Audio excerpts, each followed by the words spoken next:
અમદાવાદ શહેરના Vejalpur police station વિસ્તારમાંથી bogus call centre ઝડપાયું હોવાનું સામે આવ્યું છે। વેજલપુર વિસ્તારના આઝાદ પાર્કમાં બોગસ કોલ સેન્ટર ચાલતું હતું, જે ઝડપી પાડવામાં આવ્યું છે।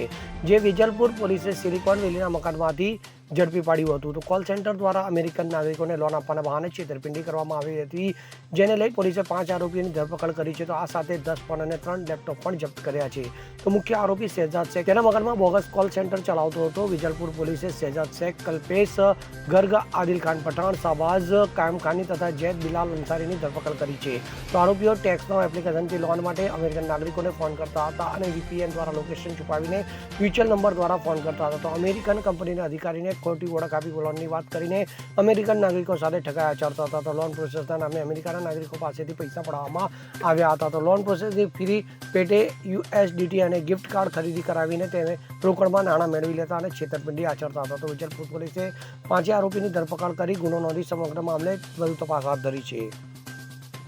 અમે એવું છે વેજલપુર PI અને એના સ્ટાફને સફળતા મળી છે। આ બાબતે તેઓના ખાનગી માહિતીથી એમણે શોધી કાઢ્યું એક કોલ સેન્ટર ચાલતું હતું જુહાપુરાની અંદર।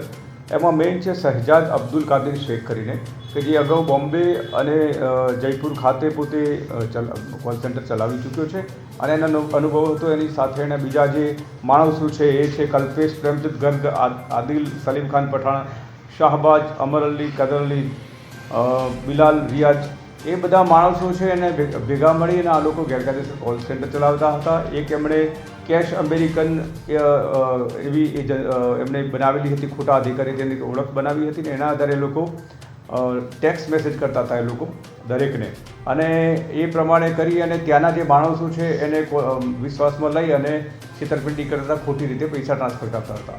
અત્યાર સુધીમાં એ લોકોએ $400 ટ્રાન્સફર કરાવેલા છે। તપાસ હજી ચાલુ છે। બધું જેમ જેમ માહિતી મળશે તે રીતે આગળ કાર્યવાહી કરવામાં આવશે। સાહેબ, કઈ રીતે રૂપિયા પડાવતા હતા? એપો શું હતી? લોકોને ધમકાવતા હતા કે લોનની લાલચ આપતા હતા? નહીં, એ લોકોને લોનની લાલચ આપતા હતા કે ભાઈ તમારી લોન અમે મંજૂર કરાવી દઈશું એમ કરીને જે વિશ્વાસમાં આવી જાય એ લોકો પાસે ગિફ્ટ કાર્ડ જુદા જુદા ખરીદી કરાવતા હતા અને એને એ પ્રમાણે પૈસા ટ્રાન્સફર કરાવતા હતા। સાહેબ, માસ્ટરમાઇન્ડ કોણ છે? કેટલા સમયથી ચલાવતા? આ જે પ્રાથમિક તપાસ મળી એ પ્રમાણે મેઇન માસ્ટરમાઇન્ડ શહેજાદ અબ્દુલ કાદિર શેખ છે, જે અગાઉ પણ કોલ સેન્ટર ચલાવી ચૂક્યો છે, એની પાસે અનુભવ છે અને લગભગ 20 દિવસથી ચલાવતા હોવાનું પ્રાથમિક તપાસમાં જાણ્યું છે। અત્યારે પ્રથમ જે તપાસમાં ખુલ્યું છે પ્રમાણે $400 સુધીની માહિતી મળી છે। હા, એ મેં આપને બતાવ્યું એટલે મુખ્ય આરોપી જે શહેજાદ અબ્દુલ કાદિર શેખ છે એ અગાઉ કોલ સેન્ટર જુદા જુદા શહેરોમાં ચલાવતો હતો અને એને અનુભવ હતો, એટલે એને જે બીજા માણસો છે કે જે અમુક એવા છે જે અંગ્રેજીમાં જેને પ્રભુત્વ છે એવા લોકોનો સ્ક્રિપ્ટ આપીને એમની પાસે કોલિંગ કરાવતા અને એ લોકોને વિશ્વાસમાં લેવડાવતા હતા। એ રીતે જુદા જુદા માણસોનો ઉપયોગ કરીને આ કોલ સેન્ટર ચલાવતા હતા।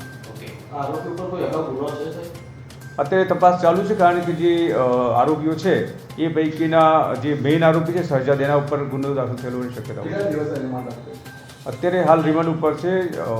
4 દિવસના રિમાન્ડ છે। રુસ્તમ શેખ સાથે CN24 ન્યૂઝ, અમદાવાદ। હવે જુઓ દેશ દુનિયાની તમામ ખબરો તમારી આંગળીના ટેરવે। ઉઠાવો મોબાઈલ અને Google Play Store પરથી ડાઉનલોડ કરો અમારી CN24 ન્યૂઝ મોબાઈલ એપ।